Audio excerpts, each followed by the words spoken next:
feel my own adrenaline. Yeah, I do just what I do, and I hope you let me in, yeah.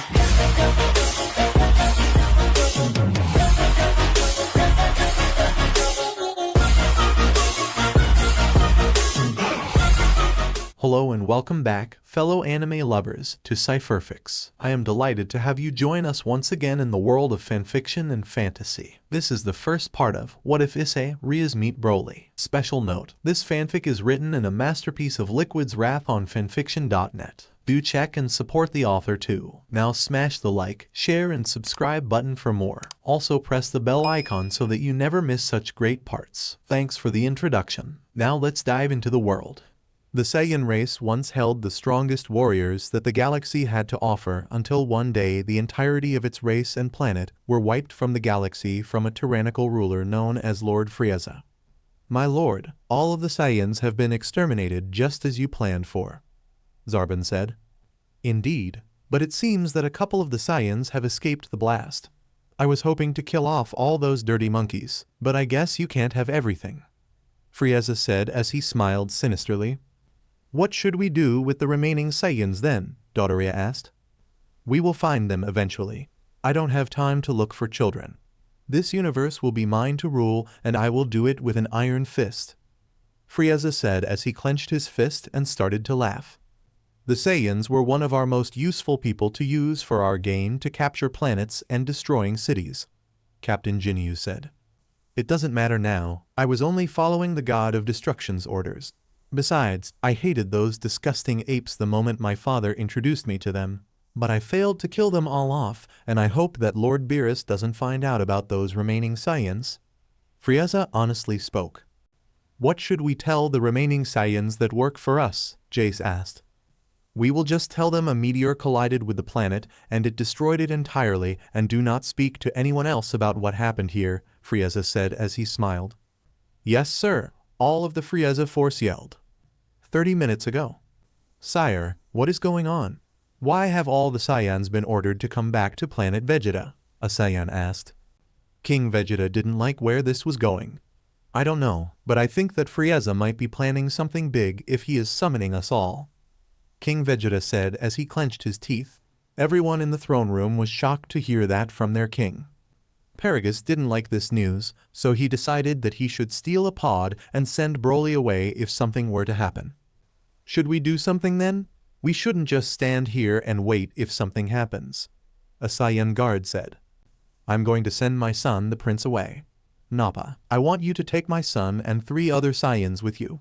I don't care where, just somewhere where Frieza can't find you, he ordered him. Nappa bowed and did as he was instructed.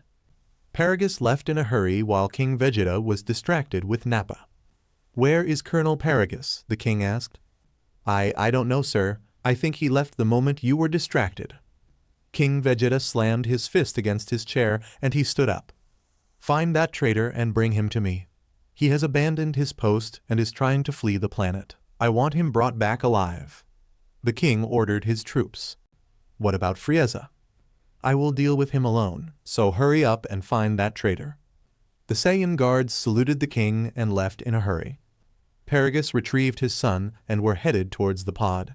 Where are we going, Dad? BROLY asked. Paragus didn't say anything, and he kept on going towards one of the pods that haven't taken off yet. They reached the pod, and he put BROLY in it. Listen to me, son, you're going away for a while, but I will come to find you once this is all over. Paragus programmed the pod to head towards Earth. I heard that the king wanted to send you away to a remote planet because of your battle power, but I didn't have that, so I spoke to King directly about it. That doesn't matter now because I have a bad feeling that something bad is going to happen. BROLY was trying to fight off what his dad was trying to put around his neck, but he failed in the end. Paragus put a metal mind-controlling piece around his neck, so he wouldn't lose control. Listen, BROLY, I can't come with you, so you're going to have to try and survive on your own. Don't trust Frieza or even any of his men. I will find a way to reach you, my son, but I don't know if I will be able to do so. I also forgot to tell you that don't look up at a full moon for too long, or you will become a great ape. Paragus pressed a few buttons and the pod door started to close. The pod door closed and it was starting up to take off towards Earth. two Saiyan elites captured Paragus and held him by his arms. "Get the other one before the pod takes off," he ordered his partner. The Saiyan was about to go after the pod, but it took off. Paragus smiled that his son was able to get away. "DBZ, let's just take Paragus back to the king, and he stopped midway and saw an enormous shadow over them. He looked up and saw an enormous-looking sun coming towards the planet. The guards let go of Paragus and were too shocked to do anything. The king was right about his suspicion. "We're all going to die," he yelled. Paragus blasted the two Saiyans and he started to run off. "Ha ha ha ha ha ha ha ha, goodbye you monkeys." Frieza moved his finger downwards and the enormous ball of energy headed towards the planet, and it made contact with it and it started to slowly blow up.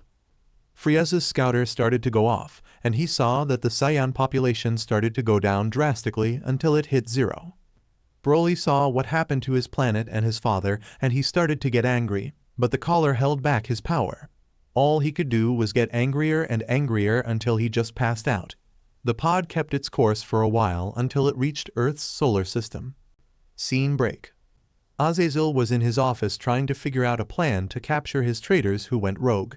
He couldn't believe that Rainier, Calawarner, Donasek, and even Midelt betray him and the Grigori.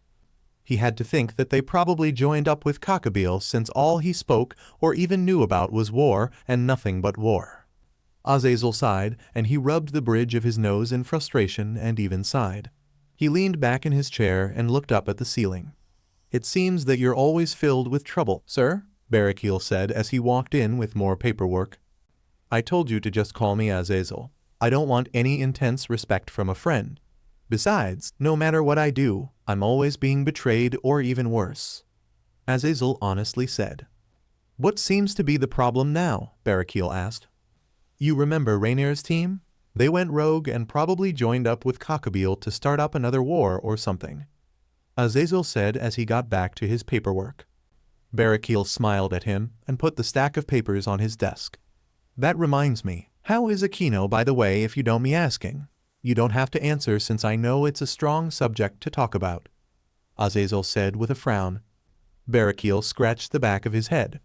"No, it's all right. I just haven't been able to remove her words from my head ever since Shuri died.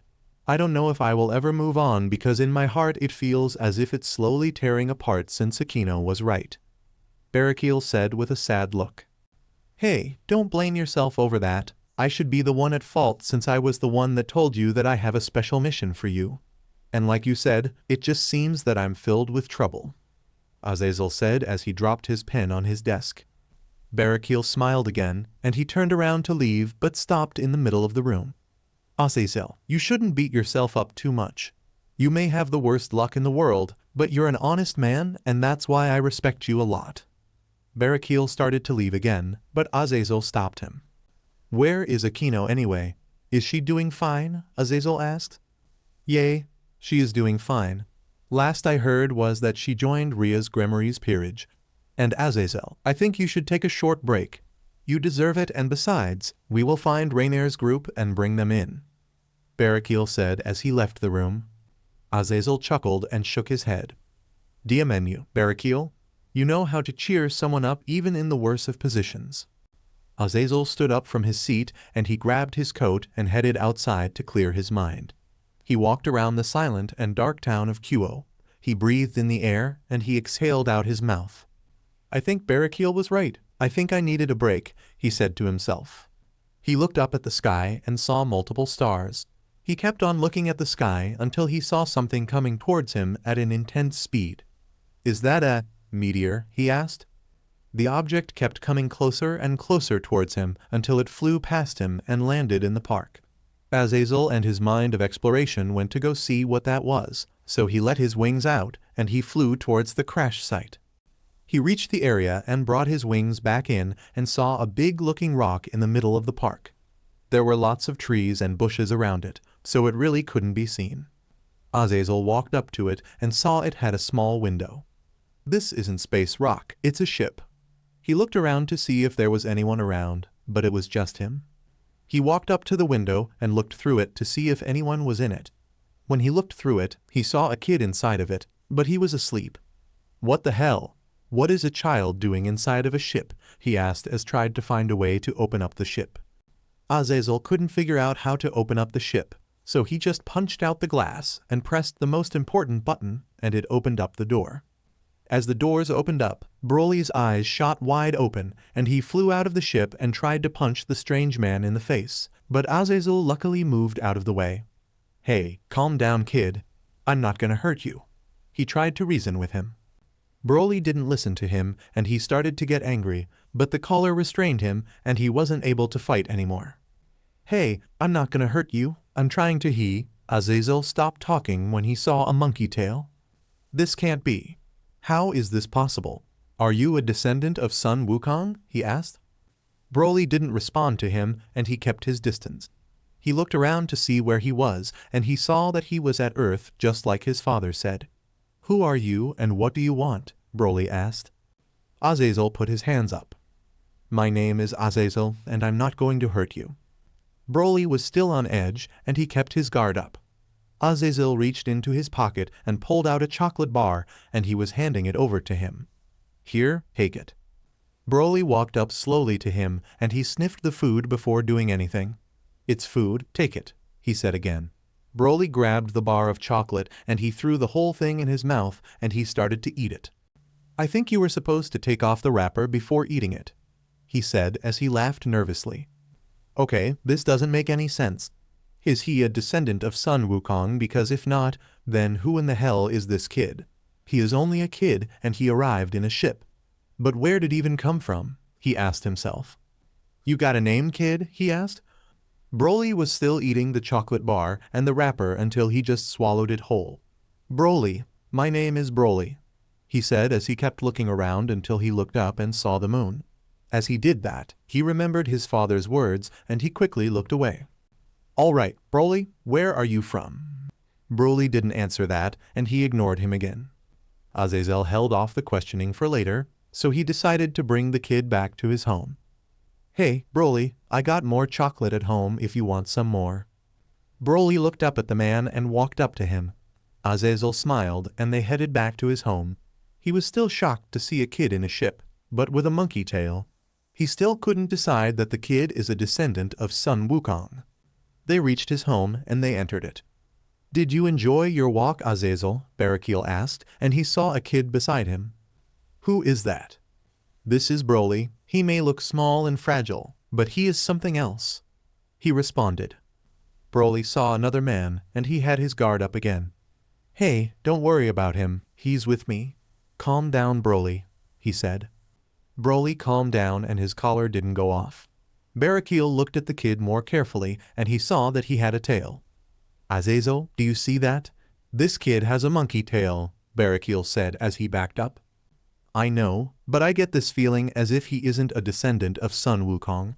I can sense that he has some strange power within him, but it isn't demonic or holy," Azazel said as he grabbed a box out of a cabinet and handed it over to BROLY. BROLY sniffed it, and he smelled the chocolate inside, and he started to eat all of it. Both of them were surprised to see a kid chow down chocolate as if his life depended on it. "What do we do with him?" Barakeel asked. "I don't know, but I don't think this kid is human." Barakeel was confused by his words. "What do you mean?" Azazel sighed and tried to compose himself. "Listen, when I was taking a stroll in the town, this meteor was coming towards me until it flew past me and landed in the park. The kid was inside the ship when I found him." He whispered the last part. Barakeel's eyes widened. BROLY finished eating the chocolate and jumped off the couch. "BROLY, what are you even wearing anyway?" BROLY wore the standard Saiyan armor with light-colored outward-pointing pads on his shoulders and at the hips that hang over his upper legs. He also wore blue skin-tight pants with white boots that have a yellow striping at the toes. "This was given to me by my father. It's our standard armor we wear, I think," he said as he had an angry look. "You look like a mess, kid," Barakeel said. BROLY's hair was messy and overgrown. "Where are your parents?" Azazel asked. "Dead." Azazel and Barakeel didn't ask any more emotional questions. "Barakeel, I might not know who or where this kid came from, but I think I'm going to raise him up since he seems lost," Azazel honestly spoke. Broly sensed someone coming, and he picked up the couch and he threw it at the door as it opened up. Penemu quickly dodged out the way and her eyes were wide at what just happened. She came in with a light spear in her hands.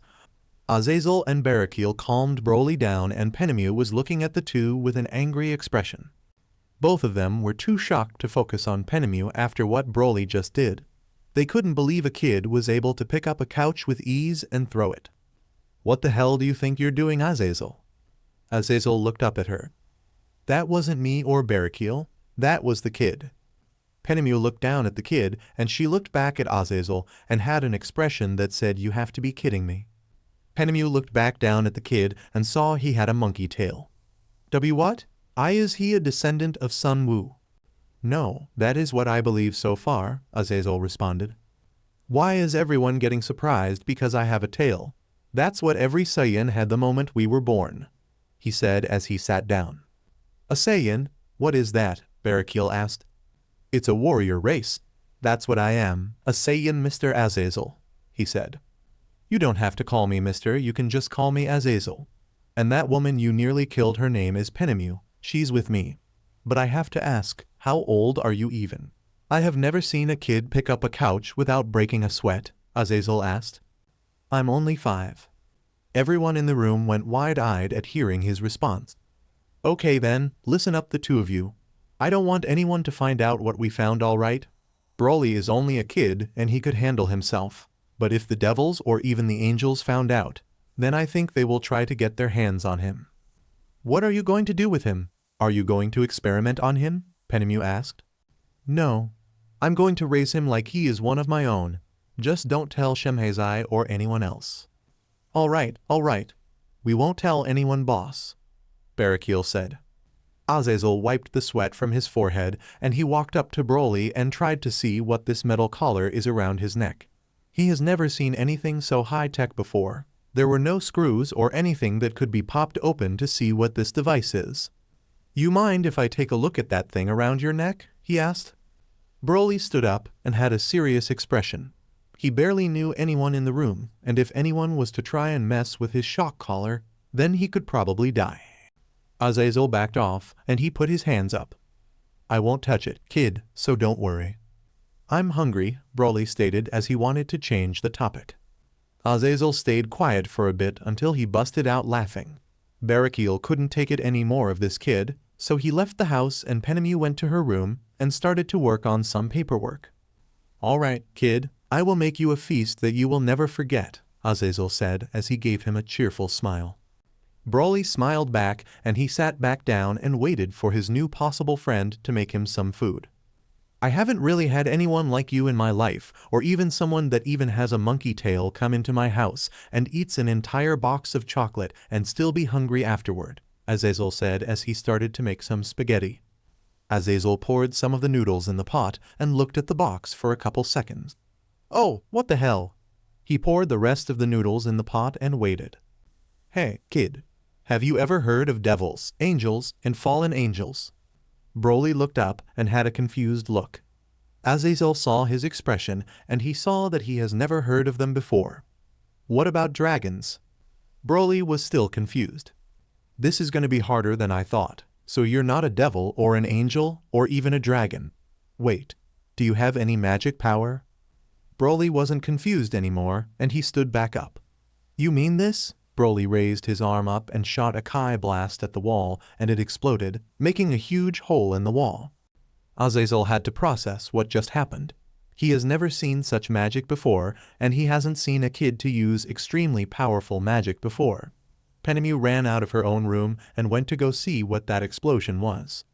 She saw an enormous hole in the wall and she looked over at Azazel for answers. "Don't look at me, it was the kid." Penemu looked down at the kid and was thinking that there was no way a child could do such a thing. "Okay, I had enough of this.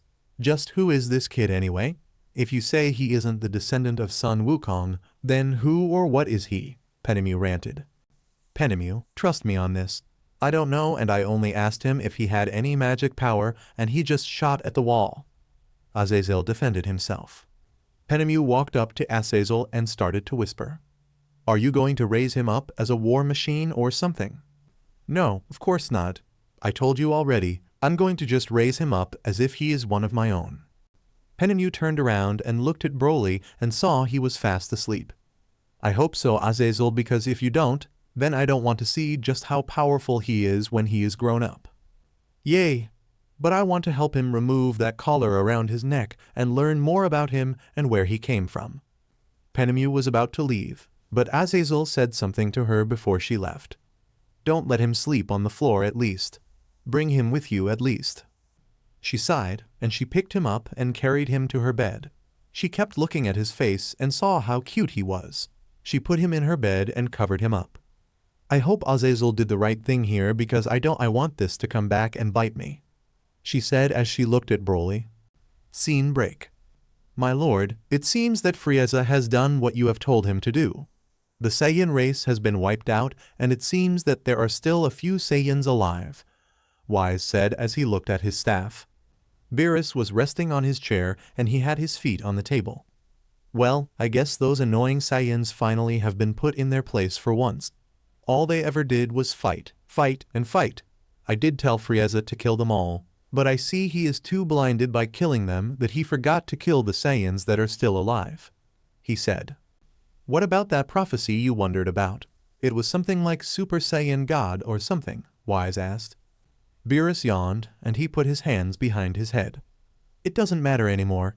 You said that there were only a few Saiyans alive, so I think that prophecy doesn't matter anymore since Frieza just blew up their homeworld. So you're just giving up on that prophecy? Yep, that doesn't matter to me anymore, so I'm just gonna move on from that and focus on one thing only, Rias said. And that would be, my lord? Wise asked. I'm going to take a big nap. Frieza did what he was told and mission accomplished. But something has been troubling me lately, Rias said as he looked serious. What's been bothering you, my lord? Do you think someone is stronger than you? Wise asked as he laughed. Rias pointed his fingers at him and his eyes narrowed. Anyone stronger than the god of destruction doesn't exist, he said seriously. Wise continued to laugh and he waved him off. Rias scratched his ear and he stood up.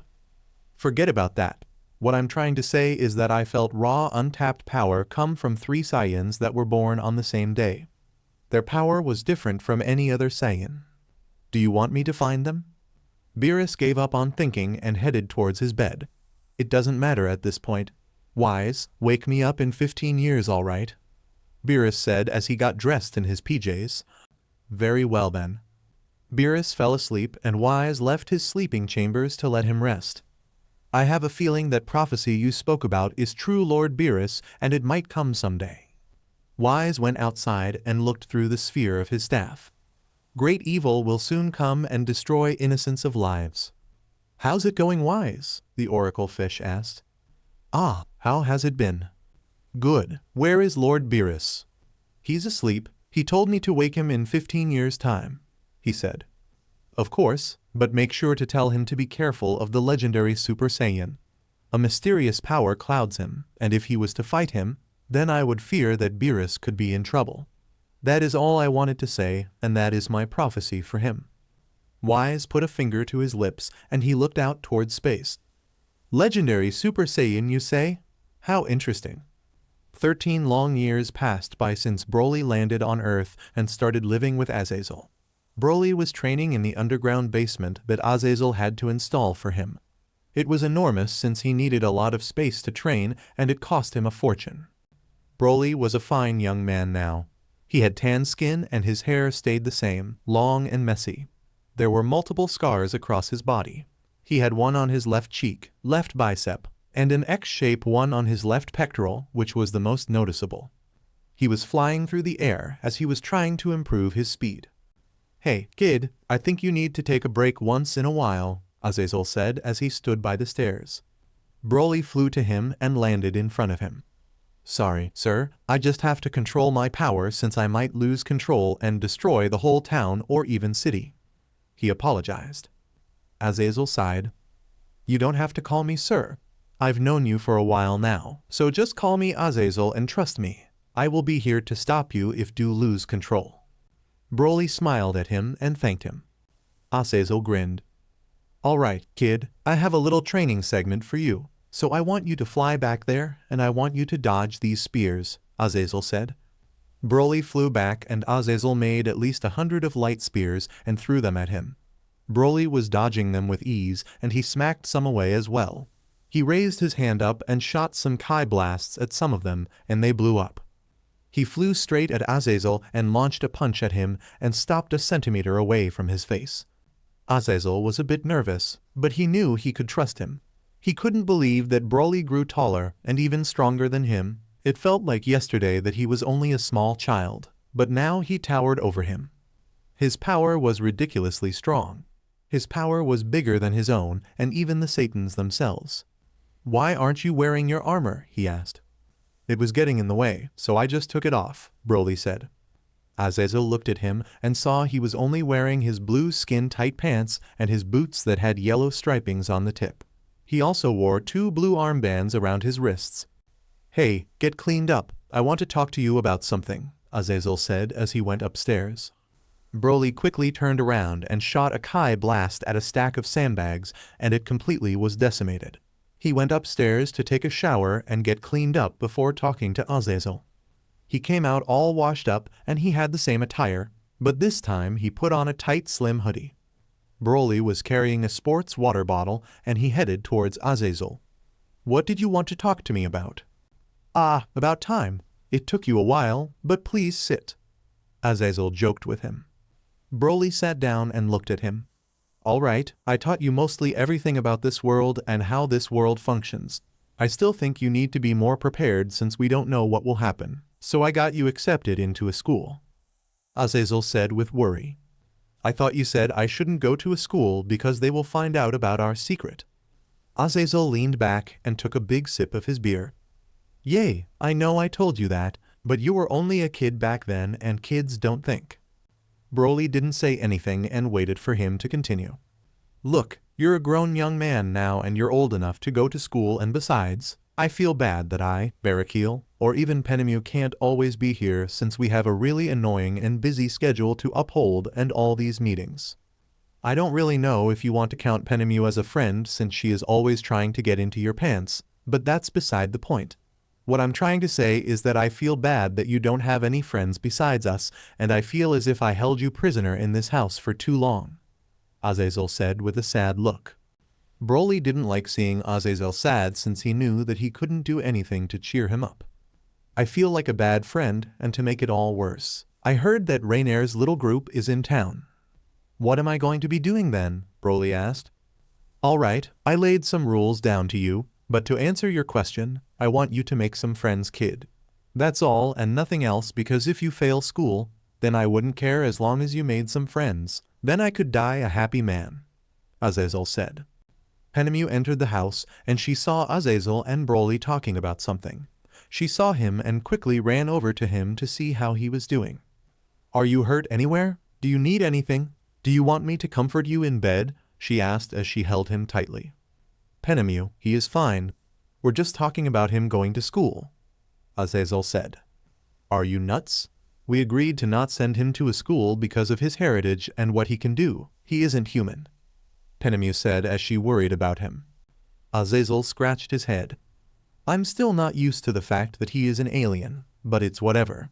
I'm just sending him to school to make some friends since we aren't here to hang out with him or even talk with him." "Yay, I know. You locked him in this house for 13 years, and the only people that know about his existence and knows what he truly is capable of is you, me, and Barakil," Penemu complained. Azazel took another sip of his beer. "You think I don't know that? I gave the kid everything he asked for. I built a DMN underground basement just for him to train, and I still can't get that shock collar off his neck. I've been trying to help him," Azazel said as he was getting a bit angry. BROLY stayed quiet since Azazel taught him to always stay quiet when people are fighting. "I can't believe this." Penemu grabbed BROLY's head and put it between her melons and she caressed his hair. "It's okay, I'm always here for you when you need me. Remember Cockabeel?" "Of course I do," Penemu responded. "Well, Rainier and her group split up with Cockabeel and they are in town," Azazel said as he took another sip. "Why is that?" "It probably has to do with that kid. I think his name is Issei or something like that. He has a sacred gear lingering inside of him, and I think Rainier is planning on killing him," Azazel said with a nonchalant look. "It seems that Cockabeel doesn't want any sacred gear users to rise and try to kill him," Penemu said. "I guess, but I was just about to lay down the rules to BROLY here." "Oh, what were they?" Penemu asked. Azazel cleared his throat. "All right, first, you are to never fight with anyone even if they start it because you know the reason. Second, I want you to not fall in love with anyone over there either because they could expose you. And lastly, I want you to come home right after school is done. Understand?" Azazel said. "I understand, Azazel, but what about eating?" BROLY asked as his voice was muffled since his head was still in between her melons. "Eat your heart out, I don't care about that.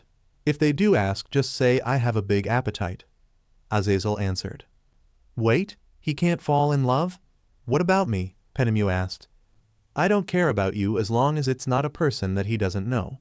Also, don't tell anyone about us or even you if you do become friends with anyone. Trust me, once they find out, then everyone will think you're a freak and I don't want that for you," Azazel said. "What school is he going to?" Penemu asked. "Kuo Academy. I heard it was no longer an all-girls school. I heard that Rias Gremory and Sonasitri is at that school and it's going to be quite interesting." BROLY got out of her grip and looked at Azazel. "Didn't you say that they were arrogant and rude people?" Azazel looked at him before he started to laugh strong. "I completely forgot that I said that, but you're absolutely correct, kid. Just try to avoid them as much as possible and make friends other than them and their peerage members. They like to dig around where they are not needed, and we don't want that." "I still can't believe that you're sending him away. What if someone finds out?" Penemu asked. "If they do, then we leave and never make contact with them ever again," Azazel responded. "All right, I hope you're doing the right thing here." "Trust me, I am. Besides, I got your uniform and all, so let's get you dressed up." "What about my tail? How am I supposed to hide that?" he asked as he wiggled his tail. Azazel smiled at his question. "The school uniform pants are a little baggy, so you could hide your tail inside the pants and no one will see anything strange. You will look human in their eyes," Azazel said as he handed him the school uniform. "Can I go tomorrow? I'm not done training," BROLY asked. "No, you can train once you come back." BROLY didn't want to fight, and he went to get changed. After a while, he came back out wearing the Kuo attire. The two Fallens looked at him, and he looked good in it. "Turn around," Azazel said. BROLY turned around in a 360 manner. "Good, your monkey tail isn't showing. You're good to go. Kid, I'll walk you there." Penemu hugged him tightly. "Please be careful out there, I want to see you happy." "It's okay, Penemu, Azazel taught me the rules, so I will go by them and do everything he told me to do. No falling in love at school, no fighting whatsoever, and always come back home when school is finished." He repeated the 3 rules he must follow. Penemu let go of him and smiled. "All right, kid, let's go." Azazel and BROLY left the house and walked towards the academy. It wasn't a long walk, but it took some time to get there. "Hey, kid, can you promise me that you won't get mad at that school either? Because last time you wouldn't calm down when you were extremely angry." Azazel recalled a memory when he was only a child still. BROLY saddened at his words. "I will try." "As long as you try, then no worries." After a while of walking, they finally reached the school and they were standing at the gate of the entrance. Azazel patted him on the back. "Well, this is far as I go. Don't be nervous and always listen to what the teacher asks of you. Just think of the teacher like me and everything will be fine." BROLY was a little nervous because he didn't know if he could control himself. "If you think you're going to lose control, just yell out and say you have to go to the nurse's office, but just go to the roof of the school," Azazel said. "I thought you said lying was bad." "Not in this case if you think you're going to destroy the school." BROLY didn't say anything else to him, and he took his first step into a school with other humans he never saw in his entire life. Azazel stared at his back as he went further into the campus. "Take it easy, kid," he whispered as he headed back. Scene break. Rias and her peerage were in the clubroom, skipping class because of the news they heard that some fallen angels were in devil territory. I can't believe that some Fallens were able to sneak into devil territory and I wasn't able to detect this, Rias complained as she looked at a map of Kuo. It wasn't your fault, Rias, so don't worry about it, Akino said as she poured some tea. That's the point, because if Sona was able to defect them, then we need to step up our game, said Rias as she marked some possible locations. We will find them, it's not like they will hide forever, Akino said. What about that pervert? Do you want me to keep following him? Kaneko asked. Yes, I have a strange feeling about him, and I don't want you to lose sight of him. There was a knock on the door and Sona walked in with her queen. Hello, Rias, I hope everything is going well for you. I heard about you trying to find the Fallens, but I kinda narrowed it down a bit, Sona said. Rias was upset that she was able to already narrow it down before she could. Sona, are you trying to show me that you are superior or something? Sona chuckled. Oh no, I'm just showing you that you need to improve your game a bit. You're slacking a bit. Very funny. Here, I found 3 possible locations that they might be hiding. Sona grabbed a pen and started marking down the locations. The abandoned church is a possibility. Also, the abandoned warehouse is one as well. And lastly, there is a construction site not too far from here. And how were you able to narrow it down? Rias asked. They are Fallens, and they usually like to hide where there isn't anyone there, so I just picked the 3 biggest ones. Alright then, I will investigate the warehouse to see if the Rias stopped when she felt something unearthly walk onto the school grounds. She stood up and walked over to the window to see where it was coming from. Oh my god, is he a transfer student? A female student asked. He is 2 diamen tall, a male student said. He's pretty cute. A student blushed as she didn't want to look at him. Hey, should we ask him to join the basketball team? He is tall enough to dunk and we need someone like him. A student whispered to his friend. BROLY felt multiple eyes watching him and he started to think if they found out about his secret already. Who is that? I've never seen or heard of him. Rias asked Sona. I don't know either. He must be a new student or something. Ara, he is pretty cute. Hey Rias, there is something about him, but it seems that the air around him is intoxicating.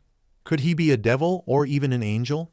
I feel magic power radiating off him like there is no tomorrow, Kiba said. I think we should go and meet this new student, Rias suggested. If he is a pervert, then I'm going to punish him, Kaneko said. Sona wasn't too sure about him, so she decided to ignore him. You can go, Rias, I will speak to him another time. Are you sure? Sona nodded her head and she left the club room and headed back to her room. Well then, shall we go meet this person? Rias asked. Everyone followed Rias and headed out to go find this new student. BROLY did exactly as Azazel told him to do, and he waited outside of the classroom and waited for the teacher to announce to him to come inside.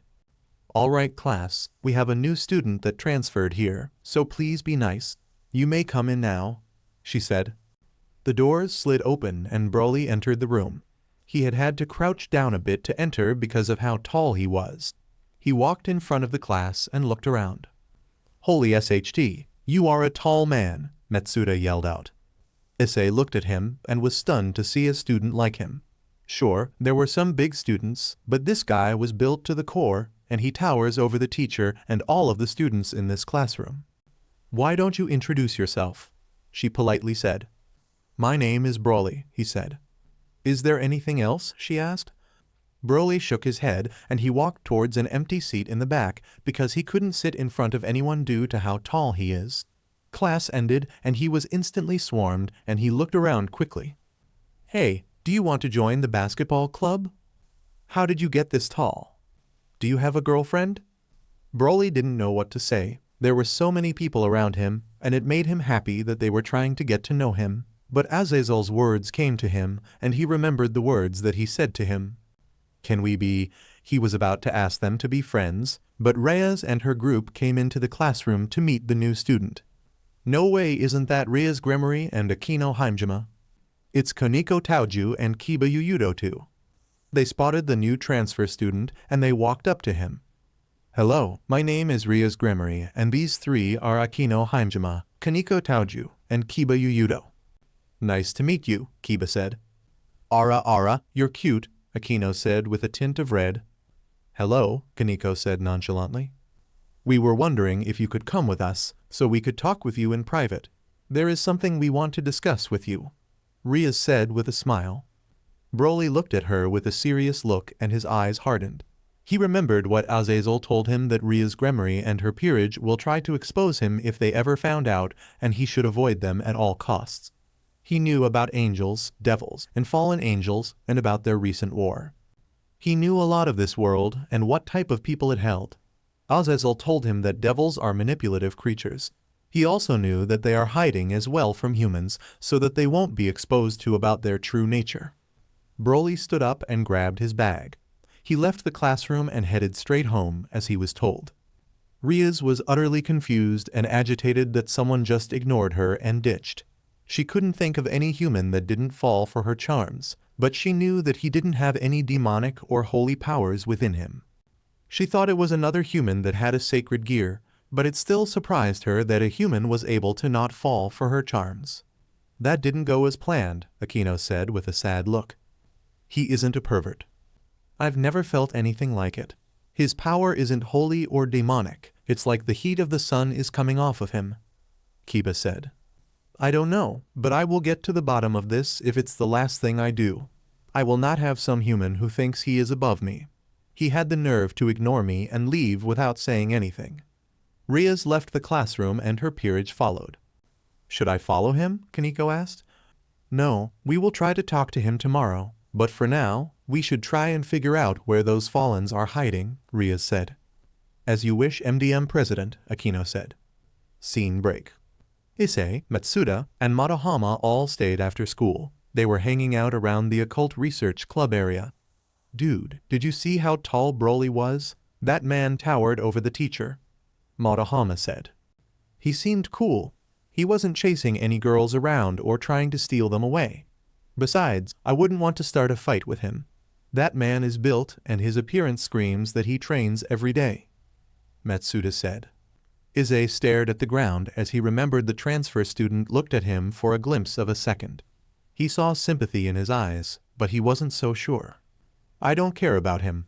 As long as he doesn't get in our way, then we won't have a problem with him, Issei said. Matsuda and Madohama kept talking about the transfer student, but Issei caught a glimpse of red, and he saw her again. She was staring down at him and Issei was surprised to see her looking at him for this long. Hey, what's got into you? Matsuda asked.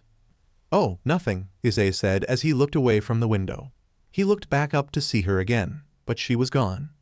Listen here, I got the new deluxe pawn collection that came out last week. You guys want to check it out? Madohama asked. No way, how the hell did you get that? Matsuda asked. Madohama smiled. That's a secret. You coming along, Issei? Matsuda asked. Issei rubbed the back of his head. Not tonight, I have plans of my own, so I will see you guys tomorrow. Issei left and headed towards his house. He was crossing a small bridge and he saw an appealing young girl at the end of the bridge. She turned towards him and she had a small blush. Are you Issei Hyodu? She asked as she tried to keep eye contact with him. Yay, I am. This might sound weird, but I see you cross this bridge every time and I wanted to come and tell you that I like you, she said as she looked away from him. Issei was stunned to hear that a girl likes him. He never heard a woman say those 3 little words to him in his entire life. It was mostly, stay away pervert. Or even, you're a disgusting pig. Did I say it too soon? She asked nervously. No, that's not it. I just wasn't expecting those words to come out of your mouth. I'm sorry, I forgot to introduce myself. My name is Yuuma Amano. It's a pleasure to meet you, Issei. Yuuma? That's a strange name. She looked a little nervous because she didn't know if he was playing along as well. What's so strange about it? She asked as she put her hands behind her back. It's nothing, but did you wanted to ask me something? He asked. Yes, actually, I wanted to ask you if you wanted to go out on a date with me tomorrow. I really wanted to ask you out earlier, but I was too shy and I'm transferring schools soon. I just wanted to ask you before I leave, she said. Issei was shocked to hear that she wanted to go out on a date with him. He wasn't thinking straight as he jumped this opportunity and agreed to the date since he was desperate. So when tomorrow? He asked. After school, since it seems the best time, she said. Issei smiled. Where should I meet you? Meet me at the fountain in the park. I'll be waiting there after you've finished your school hours. She started to leave. She waved him goodbye and left him alone on the bridge. Issei was celebrating that he got a date, and it's with a hot babe. Yuuma got away from him and everyone else who had eyes on her. She looked around to be safe and she transformed, making her grow taller and have a bigger bust. Her wings flung out and she took to the skies. Stupid pervert. I can't believe that I had to resort to a stupid date with him. I don't understand as to why we don't just kill him now. He could awaken his sacred gear and it could stir up trouble. She spoke to herself as she flew towards the church. Rainier shook her head slowly. I can't believe I trusted Cockabeel. He said I could make Azazel notice me, but all it did was make us rogues. I was so stupid to think that I could impress Azazel, but I pissed him off. Rainier covered her face with her hands. She quickly moved her hands and she felt a weird power around her. It felt like the heat of the sun was in her proximity. She looked down and saw a young man walking alone. She felt that weird feeling coming from him. Rainier wanted to check it out, but she had her orders and it was to report back and see if it was true that Issei Hyodu had a sacred gear. She gave him one last glance and she flew away. How strange. I've never seen him around here before. Could he also possess a sacred gear as well? She asked herself. Rainier finally arrived at the church and was greeted by her team. So, is it true? Does the kid possess a sacred gear inside of him? Because I hope so. I'm tired of flying from place to place looking for these type of people. Calawarner said. Tell me about it, Midelt said as she sucked on a lollipop. Yes, he does, and I'm having a date with him tomorrow. I'm going to kill him after our perfect date. Rainier said. You're one cold-hearted beach, you know that? Donasik said. Yay, that's just how I roll. Besides, Freed is bringing in Asia who possesses the Twilight Healing. I will take that from her and I will prove to Azazel that I am worthy to join his ranks. Calawarner scoffed. Well, I don't blame him for not paying attention to us, Calawarner said. I'm going to fix that, but I also found someone interesting on my way back here, Rainier said. Yay? What would that be? Midelt asked. When I was flying back here, I felt like this heat come over me. It felt as if the heat of the sun was in my face. I don't know, but I think I might have found another sacred gear user, but I think he might have awoken it already. What should we do? Donasik asked. We will find this person and we kill him as well, right after I kill this pervert on our date tomorrow, Rainier said as she went to go get her clothes ready for tomorrow. Should we tell Cockabeel about this new person? Calawarner asked. No, I'd rather have him be dealt with quietly, she said. Whatever you say, boss, whatever you say, Donasik said as he went out to scout out this new sacred gear user. BROLY finally arrived back home and saw that it was empty. There wasn't anyone in the house and BROLY went to his room and got into his training attire. He knew that Azazel and the others were extremely busy with their jobs and trying to maintain the fallen. BROLY was mostly alone in the house for a couple of days or even weeks if it's extremely urgent. He followed Azazel's orders and stayed hidden from everyone so that they couldn't find out about his true nature. He went downstairs and started to do 1,000 one-handed push-ups before starting his training session. After he was done, he stood up and breathed in some air and exhaled slowly. He remembered the Gremory girl and wondered what she truly wanted from him. But BROLY didn't want to break his word to Azazel just to hang out with her and her peerage. Growing up in another world didn't feel right for him, but he got used to it after a while and started seeing Azazel more and more as of a father figure than a friend. Azazel treated him with extreme kindness and taught him everything about the new world and its rules. He felt grateful to him and owed him a huge debt to him for what he did. BROLY activated the laser system that Azazel installed and multiple laser weapons appeared and started to shoot at him. He was vanishing and appearing from place to place in a blink of an eye. He shot a Kai blast at one of the lasers and it exploded. He shot more at the other lasers, but 2 of the shots were able to get close to him. But he shot a Kai blast at the ground and it boosted him in the air, and he destroyed the remaining turrets.